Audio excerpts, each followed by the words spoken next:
Então, retomemos, né? Nós começamos a compreender agora que os modelos de gestão que a gente escolhe, e eles foram se desenvolvendo de acordo com uma teoria historicamente, eles vão determinar um conjunto de questões que vão orientar a construção das nossas equipes de trabalho, dos nossos projetos de trabalho, das nossas organizações, das nossas instituições, né?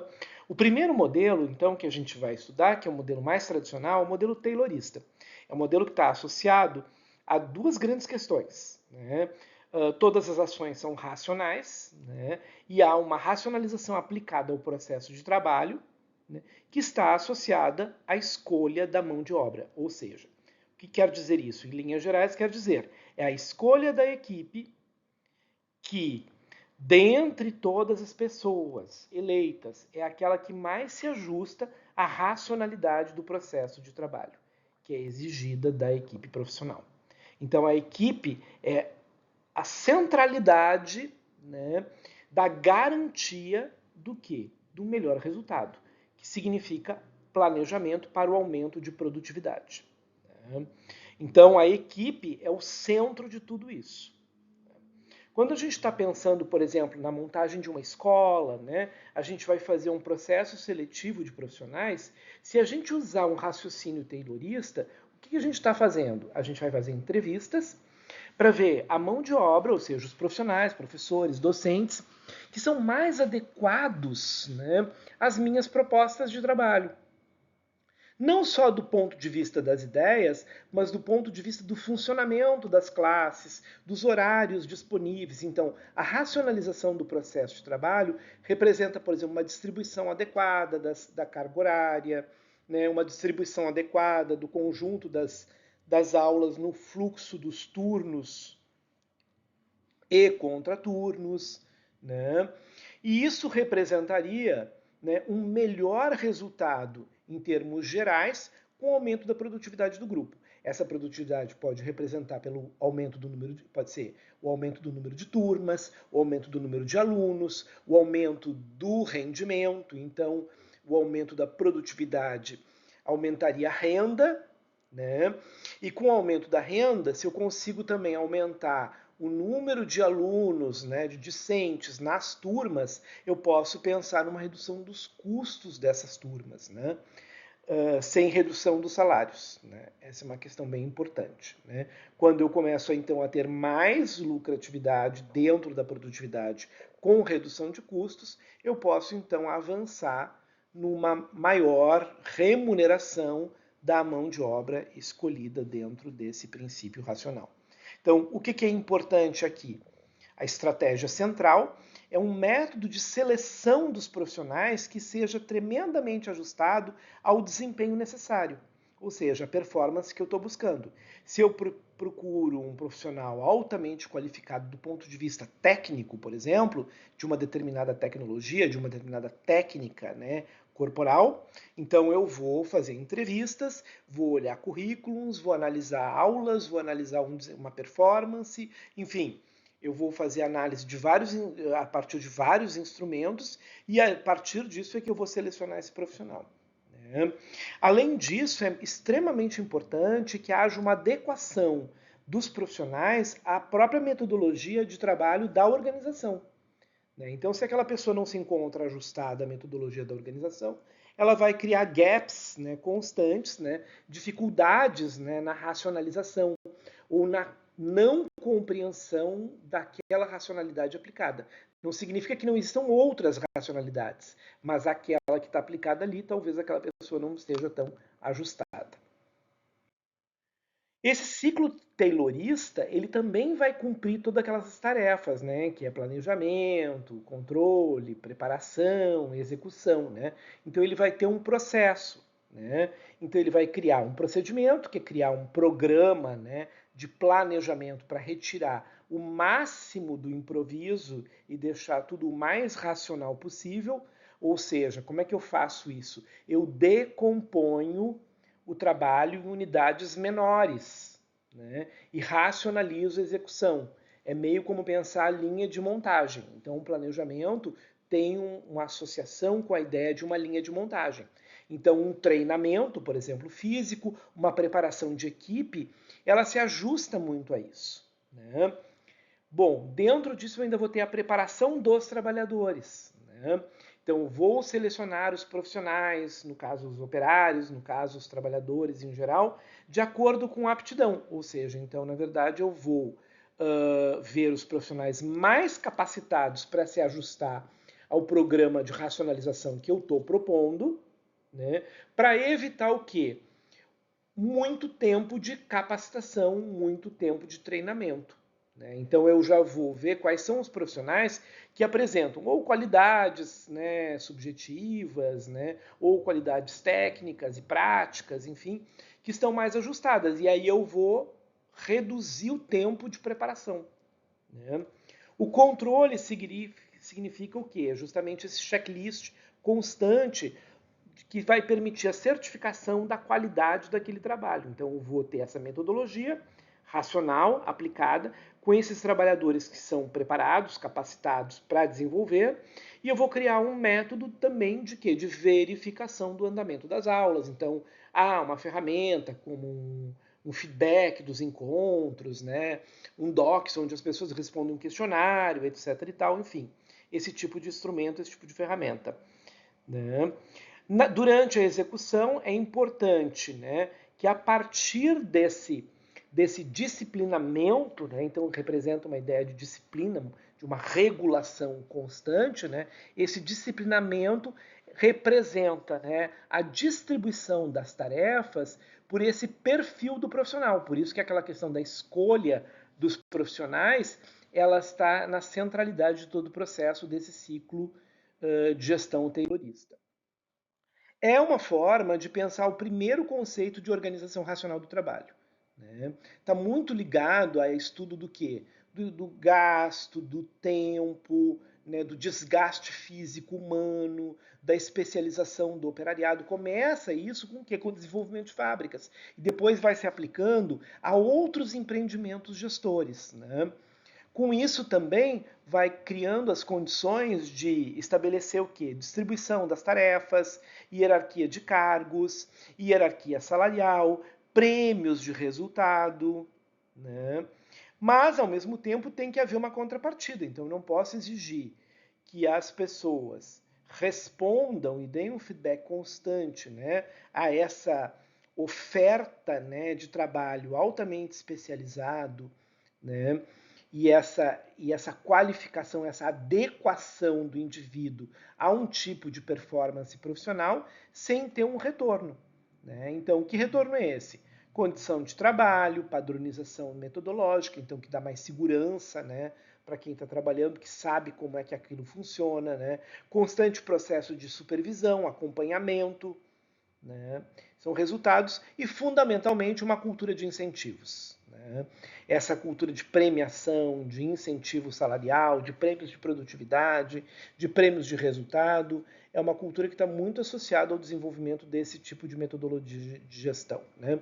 Ela é muito comum em companhias e grupos mais clássicos, mais tradicionais, né? Onde a gente tem, né, essa hierarquia, né, esse formato piramidal profundamente desenhado e estabelecido, né, com uma separação muito rigorosa de cargos e tarefas. Então, quando a gente pensa numa grande companhia de dança, né, a gente tem uma divisão de cargos bastante rígida, né? E dentro dos cargos há uma atribuição de tarefas muito especializadas, né?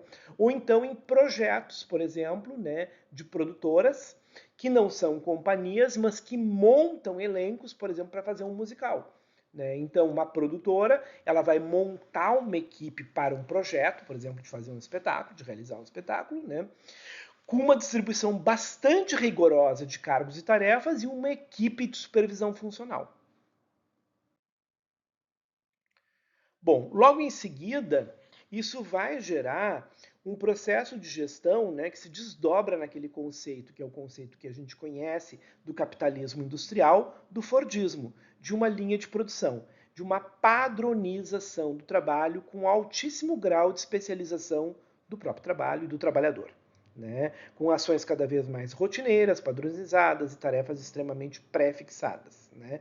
É como uma linha de couro, né? Com uma montagem altamente mecanizada e com um desempenho extremamente padronizado, né? Então eu busco um determinado padrão, um padrão de performance, um padrão de corpo, no caso da arte, da dança, né? Um padrão de desempenho, né? Basicamente isso, né?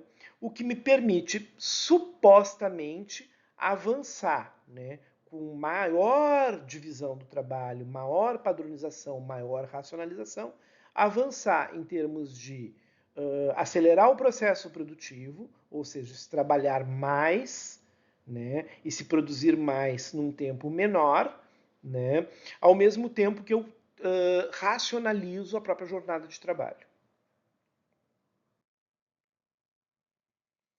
Bom, o que, que acontece aqui? Acontece que aquele modelo lógico, racional, que significa que era pensado, né, que podia ser aplicado no modelo do micro ao macro, agora se transforma numa ideia de economia de escala. Então, esse modelo fordista é um modelo que está presente em toda a estrutura do show business, né? Porque é uma divisão de trabalho e um alto nível de especialização das tarefas, né? Acompanhado por um conceito que alavanca tudo isso de produzir em massa e para as massas. Então, a cultura do show business, a cultura do negócio do entretenimento, o conceito de entretenimento, é todo ele baseado nesse modelo de gestão, né? Logo em seguida, a gente vai então ver um modelo de gestão clássica, o modelo de Fayol, né, que vai então pegar toda aquela experiência e tentar construir uma estrutura hierárquica mais estruturada, no formato de um planejamento estrutural. Esse planejamento estrutural ele vai seguir e vai servir como modelo para grandes companhias públicas ou grupos de longa duração, com um núcleo diretivo de caráter permanente, com uma divisão, uma especialização do trabalho, né, em gestão funcional, por exemplo, a gestão administrativa da organização e a gestão artística, que seria a direção de arte, a curadoria, enfim e tal, né? É um alto grau de especialização, buscando eficiência e o mais importante é que eu consiga visualizar, né, equipes permanentes de trabalho dentro de um organograma altamente funcionalizado, né, com graus de hierarquia, graus de autoridade, graus de responsabilidade, mas também disciplinamento, controle, comando, subordinados, processos de subordinação, né, e uma tendência a uma estabilização do ponto de vista estrutural, criando vínculos mais permanentes entre os membros de uma equipe.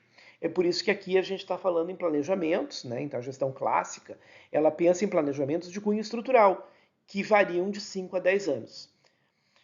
Porque é justamente isso. Então são aqueles grandes contratos, né?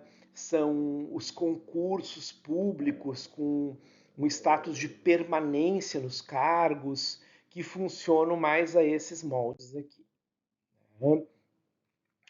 Aqui, como a questão central passa a ser não só a performance, assim, em termos de desempenho, de produtividade, resultados financeiros, né, e prêmios financeiros, que seriam os dois modelos, esse modelo aqui, como ele é um modelo estruturado, ele envolve basicamente relações de poder, né? Então, uma das questões centrais nesse modelo de gestão é pensar, né, em que estrutura de longa duração eu estou metido, eu estou envolvido e como é que as relações de poder se dão dentro dessa estrutura.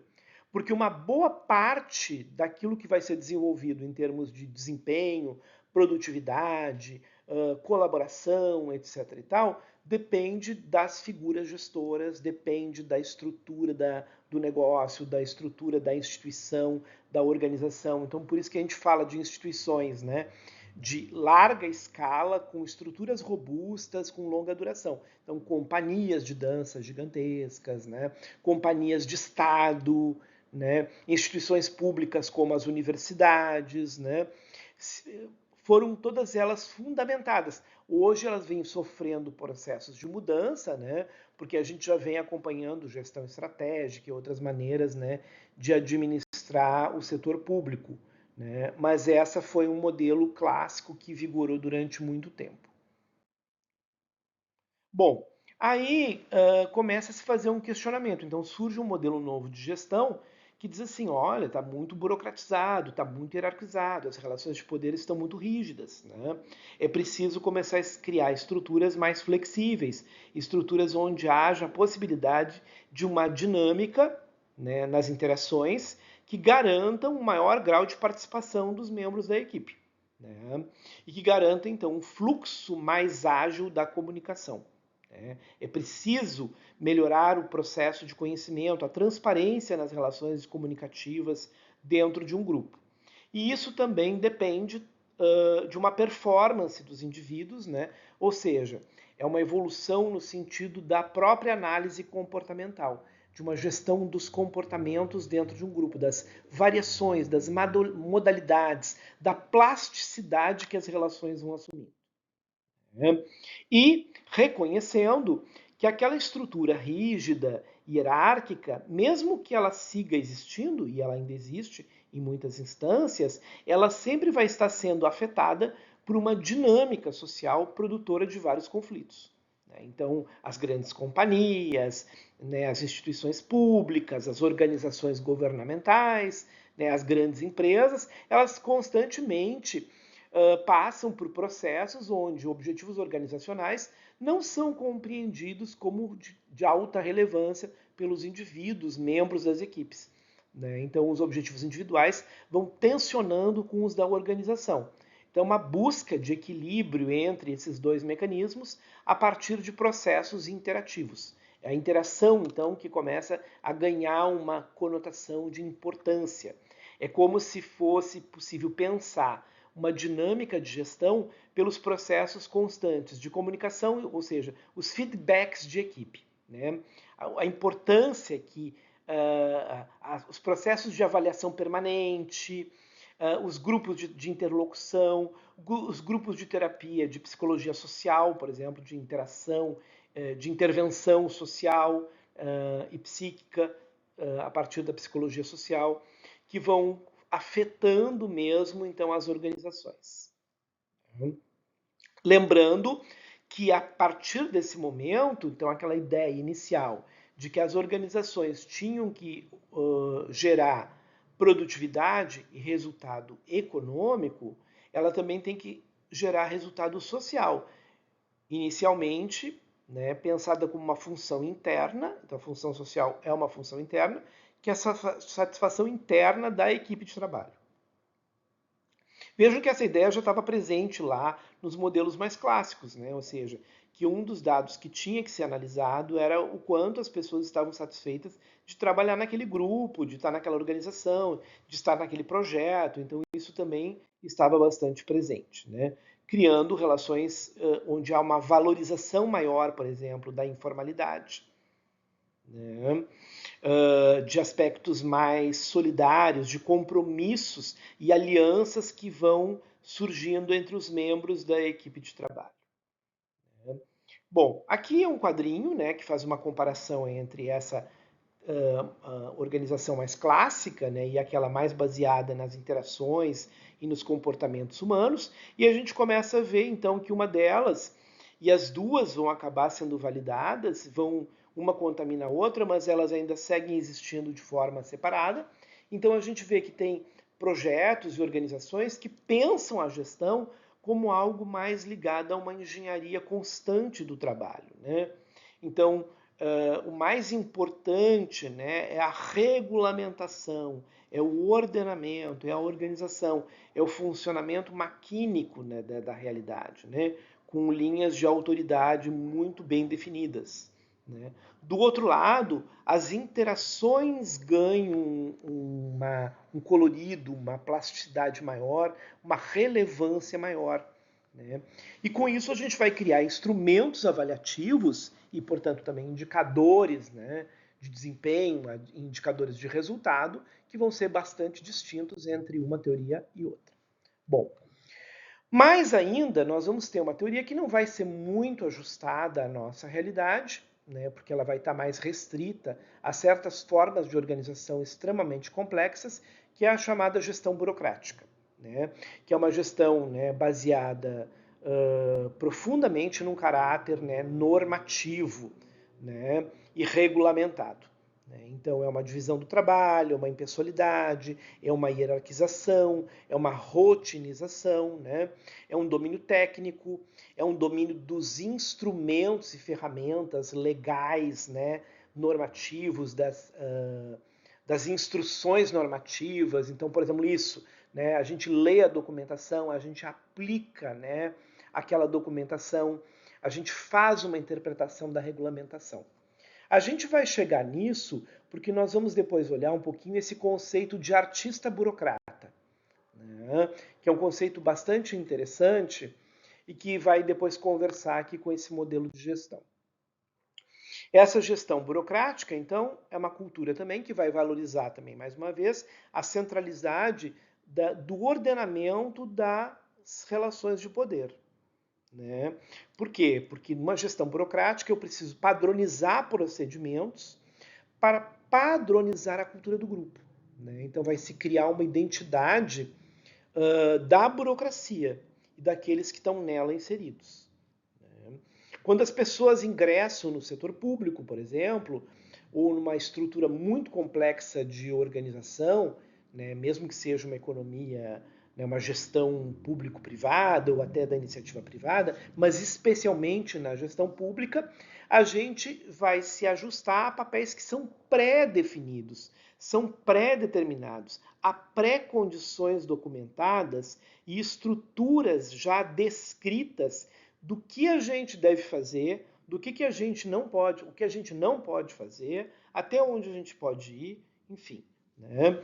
Então são esses elementos que estabelecem aí, né, um fluxo altamente racionalizado do trabalho. A gente chega, vamos dizer, no ápice dessa racionalização burocrática. Essa organização burocrática, ela envolve, né, uma tipologia para os projetos. Né? Por quê? Porque os projetos também vão estar inseridos em equipes já pré-determinadas, né, com um processo de padronização rotineira do projeto. Então, é comum que haja um instrumento legal, né, um edital, por exemplo, né, então a gestão burocrática. Então, funcionários do setor da cultura, quando eles montam um edital, eles seguem toda uma tipologia de gestão burocrática que envolve toda uma padronização das rotinas de construção do edital, né, num padrão que é continuado historicamente, ou seja, a gente vai lendo editais anteriores, corrigindo, né, a cada ano, né, algum aspecto, né, do projeto anterior, né, do edital anterior. Né.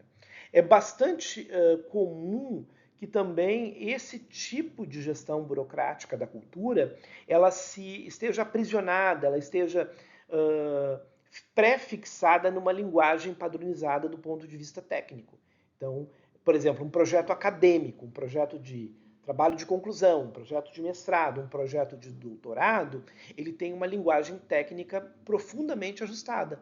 Né, com uma certa transparência de regras, de regulamentação, do que se pode fazer e até onde se pode ir, né, para que se garanta, né, a presença, né, do indivíduo na sua particularidade, nos seus limites em relação a toda aquela estrutura. Né. Então, os métodos são bastante padronizados. Depois disso, então, a gente vai ver uma análise bastante crítica, uma abordagem que é do tipo sistêmico da motivação humana, baseada nas teorias comportamentais, né?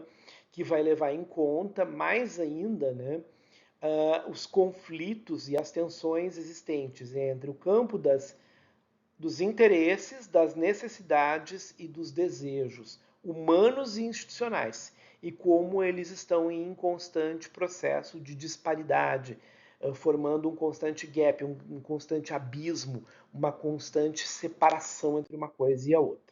Né? E aí aqui a gente vai ver, né, pelos teóricos clássicos, uma aplicação na teoria comportamental dos níveis de necessidade. Então, iniciando pelo nível mais elementar, que é a busca de segurança do ponto de vista fisiológico, da sobrevivência física, alimentar, né, e tal, e segurança física, ou seja, que a gente não vai sofrer abalos e não vai ser agredido, não vai ser violado enquanto unidade corpórea, né? Depois, um segundo plano que são as interações, né? Então, os relacionamentos, né? As relações de amor, né? Então, de afeição, que não é só o amor no sentido romântico, né? Mas uma plasticidade do tema da amorosidade, né? E logo em seguida a estima, que é a valoração. Então, a plasticidade das interações e a qualidade das interações dos relacionamentos afetivos vão estabelecer o avanço, né, e a complexidade dos graus de estima e, portanto, de valorização do indivíduo dentro e para a coletividade. Né? E o último nível, que seria o grau de realização pessoal, que são as satisfações, né, individuais, as satisfações de caráter altamente singularizado. Né? Então, que é aquilo que produz, né, no indivíduo uma dimensão de plenitude, de realização, de felicidade frente ao projeto realizado.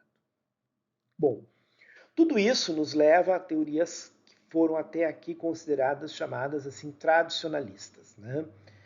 As concepções de gestão mudaram, né, nas últimas décadas, especialmente pelos modelos que foram surgindo aí dos anos 60, 70, década de 80, especialmente os anos 80, né, e daí para frente. A gente vai falar um pouco mais sobre duas, né, que é a gestão estratégica para a gestão de projetos com planejamento estratégico, e um comentário breve sobre a gestão de responsabilidade social, que envolve o conceito de sustentabilidade, do ponto de vista ambiental, social e econômico, mais a governança, né? Envolvendo aqui especialmente os projetos do setor público. Eu quero falar disso também porque muitas pessoas atuam no setor público, ou irão atuar, né? E essa gestão de responsabilidade social, ela também vai estar muito associada aos parâmetros da ISG, que têm sido adotados por vários órgãos governamentais a nível federal. Né? Então, as controladorias de Estado, né? Tribunais de contas, que vão fazer a avaliação da aplicação dos recursos públicos, têm trabalhado muito pelo viés da responsabilidade social, né? Pensando muito, né, a combinação entre a governança, a sustentabilidade e, com isso, né, o desdobramento em ações de cidadania, geração de emprego, geração de renda, né, comprometimento, engajamento das partes interessadas, dos stakeholders, né, preservação ambiental, né, análise de impactos, né, qualidade de investimentos energéticos, empreendedorismo, lucratividade pensada no sentido bem mais amplo e retorno dos investimentos. Né? Existem outras aí, mas essas para nós não vão ser tão importantes. Né? A ISG propriamente dita, pura, né, que é aquela aplicada para o setor empresarial, a gente não vai comentar. Né? Não vamos falar muito daquela também que foi um modelo criado dentro da esteira, né, do desenvolvimento do capitalismo pós-industrial, pós-fordista, da gestão toyotista. Não vamos falar também de qualidade total e reengenharia e nem desenvolvimento organizacional e objetivos. Vamos ficar então um pouco com a gestão de projetos, para gestão via gestão estratégica e via planejamento estratégico, que vai ser aquela que a gente vai adotar no conceito de projeto, e essa outra que é a da responsabilidade social. Bom, isso a gente também já trabalhou um pouquinho, mas vamos entrar agora no segundo momento, então, o segundo bloco de conteúdos, que é pensar um pouco mais o conceito de projeto. Né? Então, já vimos que projeto é o quê? É um esforço temporário, então é uma ação no tempo, que tem um prazo, né, de validade, então ele acontece, ele tem início, ele tem desenvolvimento e tem um fim, com uma aplicação de recursos, com os seus custos, né? E esses recursos são financeiros e humanos, então eles envolvem a gestão financeira e a gestão das pessoas, né? Para gerar um empreendimento com princípios internos, né, de gestão. Então o projeto, a equipe internamente, ela tem uma dinâmica, uma autonomia de funcionamento, né, para a realização de um conjunto de objetivos. Isso serve para a gente entender que um projeto pode existir dentro de uma organização. É como um projeto de pesquisa existir dentro de um programa de pós-graduação com muitos outros projetos de pesquisa. Aquele projeto ele tem uma autonomia interna, que depende de quem? Da pessoa que está realizando o projeto e da orientador do trabalho, basicamente, que são aqueles que estão diretamente envolvidos com o projeto. Né? Os demais, eles integram uma estrutura organizacional mais complexa, né? Mas eles não estão dentro dos princípios da gestão interna, por exemplo, do cronograma interno do desenvolvimento daquela pesquisa, né? Das tarefas que vão ser cumpridas, né? Dos compromissos que são estabelecidos, dos contratos que são estabelecidos entre a orientação e a realização do trabalho, né? Então, tem uma gestão particular que está inserida numa gestão mais ampla. E é isso que acontece aqui. Né? Basicamente, um projeto se encerra quando a meta é alcançada ou então quando ela é inviabilizada. Então, é muito parecido com um projeto acadêmico. Quando termina um projeto no mestrado? Quando o mestrado é defendido. Então a meta foi alcançada. Então o resultado do projeto do mestrado é a realização da investigação científica, a escrita da dissertação de mestrado, a sua apresentação e a sua validação pública.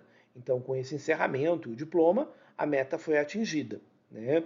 Ou a inviabilidade do projeto. O projeto foi inviabilizado por motivos, a pessoa adoeceu, a pessoa faleceu, a pessoa abandonou o programa de pós-graduação, a pessoa não conseguiu cumprir aquela meta, a pessoa teve que mudar de projeto, né, por um motivo de uma exterioridade ou de uma dinâmica interna do projeto. Ah, então aconteceu alguma coisa com a orientadora, com o orientador, ou então as interações internas, os contratos internos, a gestão, os princípios internos de gestão do projeto não funcionaram, a relação de orientação inviabilizou o projeto, a pessoa teve que mudar de orientação e mudou de projeto com isso. Né? Então essas coisas acontecem. Bom, basicamente os itens então que envolvem um projeto é esse empreendimento, que é a realização do próprio projeto, né, com um propósito, né, que são as metas que ele quer atingir, desdobradas assim num conjunto de objetivos, que cada um deles vai depois espelhar um resultado. Né. Uma gestão, a gente já viu aqui então, né, o que é gestão, já viu vários modelos de gestão e questões que a gestão envolve, né, que envolve 3 momentos básicos: planejamento, execução, direcionamento e controle. Né? Uma duração limitada, falamos sobre isso, então há um prazo para acontecer, e os recursos, né, que são específicos do projeto. Então, todo projeto ele tem uma limitação também de recursos. Ele tem uma autonomia interna, mas tem uma limitação. Né? E o projeto tem uma singularidade, uma unicidade, porque ele é único em face de outras ações do processo. Então, por exemplo, uma unidade de investigação científica, uma unidade de pesquisa, ela vai ter vários projetos em andamento e cada projeto é único frente a outros. Cada projeto tem o quê? O seu escopo, ou seja, a sua abrangência. O projeto vai daqui até ali, né? Mas aquele outro aspecto ele não vai abordar. Nós costumamos sempre falar isso, né? Que a gente vai fazer. Então, o escopo é o que a gente chamaria de o recorte, né? O escopo é o recorte, é a abrangência, né? Bem pré-delimitada. Né? E ele não é retroalimentativo. Né? E ele vai usar vários parâmetros, né, para avaliação da qualidade, para avaliação de resultado, desempenho. Então, no projeto acadêmico vai usar um QALYS, por exemplo, que é um indicador, né, de qualidade de uma produção científica, de revistas, enfim e tal. Projetos em design, em áreas de engenharia vão usar ISOs determinadas, conforme a especificidade da área e do que está sendo colocado em jogo ali na produção. Então, há uma tipologia geral de projetos, né, que envolve, então, uma descritividade. Eu tenho projetos em todas as instâncias.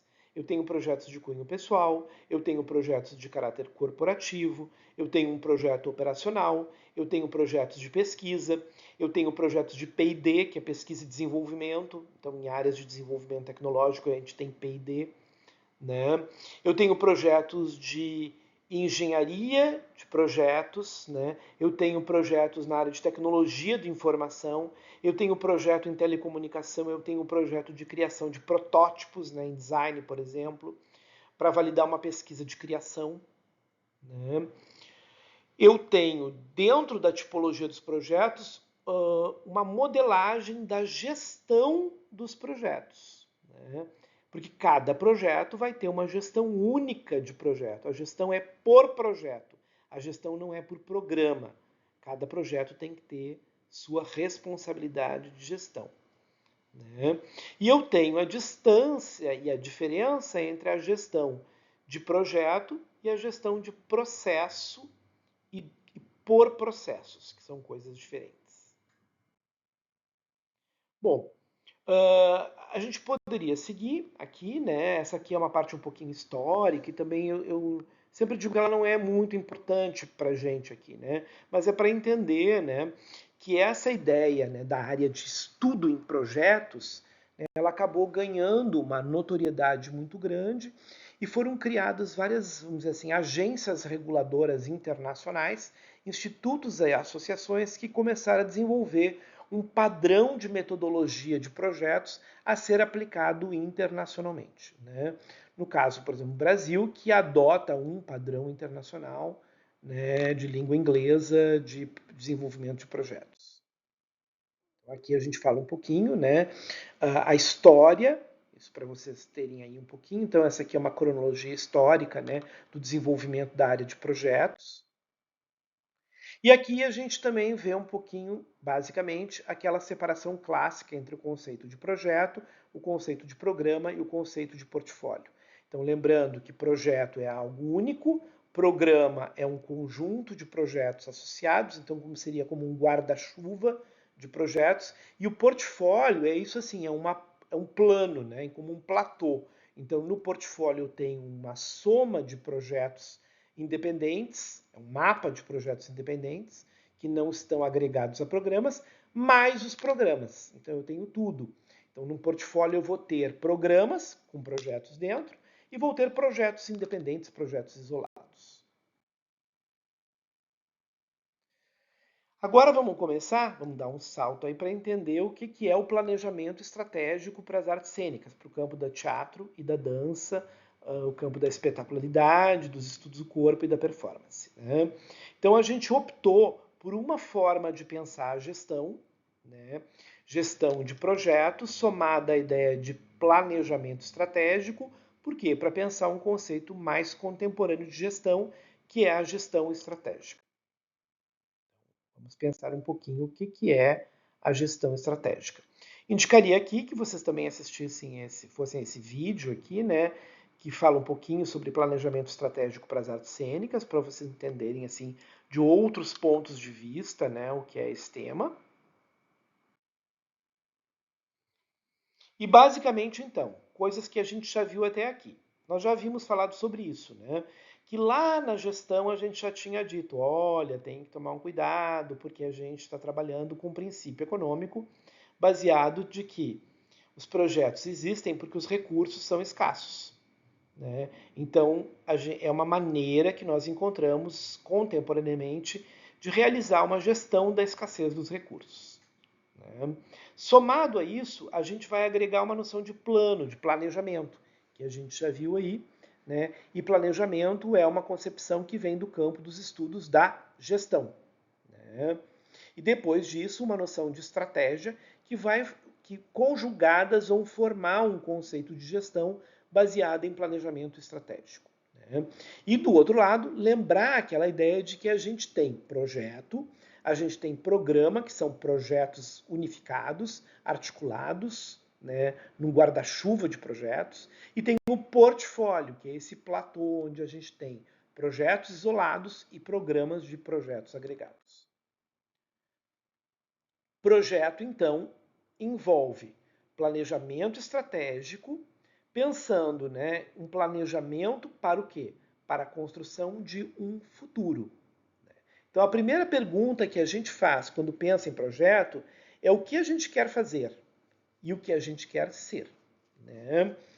Em geral, a gente pode estabelecer isso no planejamento estratégico pela medida de tempo. Como o projeto é algo que acontece no tempo e ele é regulado pela temporalidade, com início, meio e fim, então a gente pode estabelecer aqui, né, 4 momentos fundamentais na realização de projetos. Um período de 6 meses, um período de 1 ano, um período de 3 anos e um período de 5 anos. Né? E existem alguns planos de longa duração, né? Por exemplo, para 10 anos, que a gente, na atualidade, se usa muito pouco, né? Porque é um pouco distante, né, da nossa realidade. Pensar em projetos de 5 anos já é realmente para nós hoje uma longa duração. Eu diria até que 3 anos já é uma longa duração. Né? Então, projetos de curto prazo, a gente pensaria em termos de 6 meses para sua realização, né? 1 ano para projetos de média duração e 3 anos para um projeto de longa duração. Deixando os 5 e os 10 anos para projetos que estão integrados a estruturas mais robustas organizacionais, como, por exemplo, instituições públicas. Então, a gente pode pensar, por exemplo, um Plano Nacional de Educação.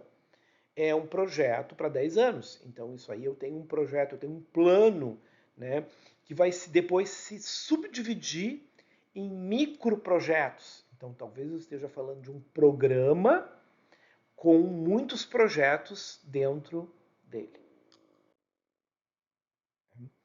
A segunda questão que eu tenho que pensar, então, primeiro é o tempo, né? Então, aquilo que vai acontecer no tempo, qual é a dimensão temporal, qual é o tamanho, né? Qual é o arco temporal do meu projeto, é levar isso para o meu grupo de trabalho, né?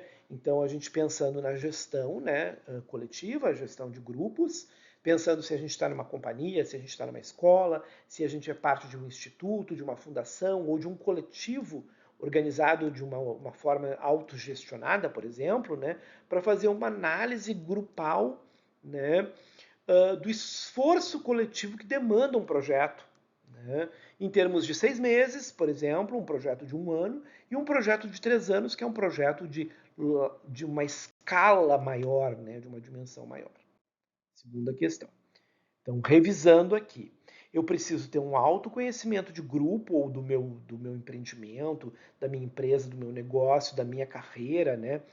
Criar uma identificação, uma marca disso, né? Que está associado ao desenho dos meus princípios, né? Da minha missão, que vai nortear, né? Que vai estabelecer um caminho para as tomadas de decisões, ou seja, é como se fosse um fio condutor que a cada momento ele vai entrar em contato com cada um dos projetos que eu vou propor e dizer, isso é condizente com a ideia geral, com o conceito geral. Por exemplo, eu vou montar uma escola, é uma escola montessoriana. Essa escola tem uma metodologia própria, tem uma ideologia, ela tem uma concepção de mundo, uma concepção de educação. Né? Se eu vou desenvolver certos tipos de atividades lúdicas, atividades de dança dentro dessa minha escola montessoriana, eu tenho que pensar em que medida essas atividades conversam com esse princípio norteador da tomada de decisão, do perfil, da missão desse projeto de escola montessoriana. Será que isso faz sentido na minha escola ou não faz sentido? Né? Depois eu preciso pensar que tudo isso vai afetar e delinear, né, ações no tempo, para que esse plano estratégico ele seja um plano que agregue elementos para o desenho do futuro desse grupo, para o futuro dessa escola, para o futuro dessa companhia, para o futuro dessa equipe. E aí lidar com o quê? Com a dimensão de realidade, que é que recursos eu possuo, que recursos humanos. Então, qual é o perfil, né, e a capacitação dos profissionais, né, que vão estar agregados a esse trabalho. Qual é meu nível de acesso à tecnologia? Né? Como é que eu vou avançar nesse sentido? Quais são os recursos financeiros? Eu vou usar financiamentos públicos, eu vou usar editais e receber fomentos públicos, que eu vou fazer uma prestação de contas por produto e serviço, ou eu vou ter que fazer uma devolutiva? É um financiamento de um BNDES ou é um financiamento, né, vindo de uma lei de incentivo? São coisas um pouco diferentes. E depois eu vou aplicando algumas ferramentas de análise que vão me permitir, então, desenhar melhor o meu planejamento estratégico. Essas ferramentas aqui que a gente vai falar, a ferramenta Pestle, a ferramenta Porter e a ferramenta SWOT, que a gente depois vai conhecer um pouquinho mais detalhadamente cada uma delas. Revisando novamente, então o que a gente vai fazer? A gente vai usar ferramentas depois, pegar essas ferramentas, né, desenvolver um diagnóstico do meu grupo para poder então traçar um foco de desenvolvimento. Então eu tenho uma missão, eu tenho agora que montar uma visão. E a visão é isso, né? Então eu tinha um desenho de missão. Aí eu fiz esse diagnóstico. Ao fazer o diagnóstico, eu criei um foco, né, para a minha atividade econômica. Essa minha atividade vai se posicionar frente a outras atividades econômicas no mercado de trabalho, no mundo do mercado. Então eu vou trazer informações de uma análise do mercado profissional e ali eu vou, então, embasada naquela visão, eu vou construir uma visão, que é o que? Uma projeção. Eu vou fazer uma análise projetual. Eu vou projetar. E aí eu vou projetar em termos de 6 meses, na curta duração, 1 ano e 3 anos, digamos assim, né? A partir disso, eu vou criar os cenários de 6 meses, o cenário de 1 ano, o cenário de 3 anos. Esses cenários serão balanceados por perspectivas, que envolvem 4 aspectos fundamentais, que é a chamada aplicação de um instrumento chamado Balanced Scorecard, ou BSC, que é baseado então em 4 níveis. O primeiro nível, aprendizado e crescimento, ou seja, resultados internos, né? Segundo, resultados internos propriamente ditos, da estruturação interna do projeto e da equipe, enfim, né, de agregação de valores internos. E o terceiro e o quarto são externos, né, que é o mercado, os clientes, os usuários, né, o público, né, e mais o último deles, que é o topo da pirâmide, que é o resultado monetizado, que a gente chamaria de resultado financeiro. Então, cada uma dessas 4 perspectivas da ABSC vai abrir espaço para criar o quê? Um conjunto de objetivos estratégicos. Então, vejam, né? Então, o que eu vou fazer? Eu montei aquela minha missão, eu desenhei uma visão, eu apliquei essa ferramenta, né? E com a aplicação da ferramenta, eu vou traçar objetivos do meu projeto, né? Com os objetivos, o que eu vou combinar? A meta com um prazo e uma realização. Então, o objetivo é a meta colocada no tempo com um resultado. Basicamente isso que vocês têm que ter. Qual é a meta, quando eu quero atingir essa meta e qual é o resultado que ela chega. Elas estão extremamente interligadas, né? Criando uma rede. E os objetivos também, eles têm que conversar uns com os outros. Eles não podem ser disparatados, né? Então, cada uma das 4 perspectivas, então, crescimento, né, desenvolvimento, internos, né, mercado e clientes, e usuários e público, e depois o financeiro, cada uma dessas 4 escalas de perspectiva vai criar o seu conjunto de objetivos. Então, eu poderia ter um objetivo de crescimento, um objetivo de estruturação interna, um objetivo de público e um objetivo de resultado financeiro. Então, por exemplo, um de cada um. E esses 4 objetivos conversam uns com os outros. Eles são interconectados uns aos outros. Né? Então, objetivos de aprendizagem e crescimento têm que se conectar à perspectiva interna. Por sua vez, o desenvolvimento interno do trabalho desse grupo tem que se conectar à resposta que é dada pelo mundo lá fora, pelo mundo do mercado de trabalho, pelo mundo dos clientes, pelo mundo dos usuários, pelo mundo público. E, finalmente, isso vai ter que ter um resultado que vai ter que ser materializado financeiramente. Ou seja, que eu seja capaz de abstrair essa conexão e monetizar isso. Tudo isso é o quê? É a finalização do processo que a gente chama de visão, né, estratégica. Então, lembremos, nós não podemos traçar objetivos que fiquem soltos no espaço, perdidos, deixados no vácuo, né? Os objetivos precisam ter uma dimensão prática, eles precisam alcançar uma concretude, né? E eles precisam ser traçados de acordo com estratégias competitivas que se desenvolvem no projeto.